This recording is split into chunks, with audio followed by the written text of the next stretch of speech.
CPIM-ന്റെ രീതികൾ, ഞങ്ങളുടെ terminology, ഇതിനെക്കുറിച്ചൊന്നും CPIM beat ചെയ്യാൻ വേണ്ടി നിയോഗിക്കപ്പെടുന്നവർക്ക് ഒരു പിടിയുമില്ല, ഒരു ധാരണയുമില്ല. ഏത് റിപ്പോർട്ടാണ് അവതരിപ്പിക്കുന്നത്? സംഘടനാ റിപ്പോർട്ടെന്ന് പറഞ്ഞാൽ എന്താണ്? പ്രവർത്തന റിപ്പോർട്ടെന്ന് പറഞ്ഞാൽ എന്താണ്? രാഷ്ട്രീയ സംഘടനാ റിപ്പോർട്ടെന്ന് പറഞ്ഞാൽ എന്ത്?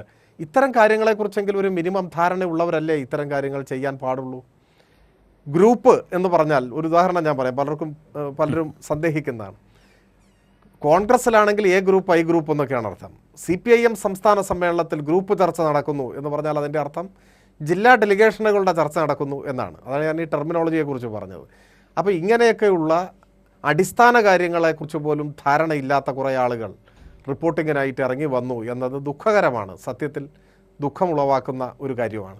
ഇപ്പം മലയാള മനോരമ ന്യൂസ് ചാനൽ സമ്മേളനത്തിൽ ഗോവിന്ദൻ മാഷ് അവതരിപ്പിച്ച റിപ്പോർട്ടിൽ മുസ്ലിം ലീഗുമായി ചേരാൻ അടുക്കാൻ തീരുമാനിച്ചു, ആ നിർദ്ദേശങ്ങൾ റിപ്പോർട്ടിലുണ്ട് എന്ന് അവിടെ നിന്ന് ആധികാരികമെന്ന പോലെ റിപ്പോർട്ട് ചെയ്തു. ഞാൻ അത്ഭുതപ്പെട്ടു, എന്താണ് ഇങ്ങനെ റിപ്പോർട്ട് ചെയ്തത്? എൻ്റെ കയ്യിലിരിക്കുന്ന റിപ്പോർട്ടിൽ നോക്കിയിട്ട് അങ്ങനെ ഒരു ഭാഗമേ കാണുന്നില്ല. പിറ്റേ ദിവസം രാവിലെ മലയാള മനോരമ ദിനപത്രത്തിൽ 1-ാം പേജിൽ കൊടുത്തിരിക്കുന്നു, ലീഗുമായി കൂട്ടില്ല. രണ്ടും ഒരേ പേരിലുള്ള മാധ്യമമാണ്, ഒന്ന് കടലാസാണ്, ഒന്ന് ചാനലാണ് എന്ന വ്യത്യാസം മാത്രമേ ഉള്ളൂ. അപ്പോൾ ഇവർ തമ്മിൽ എങ്കിലും ഒരു ധാരണ വേണ്ടേ?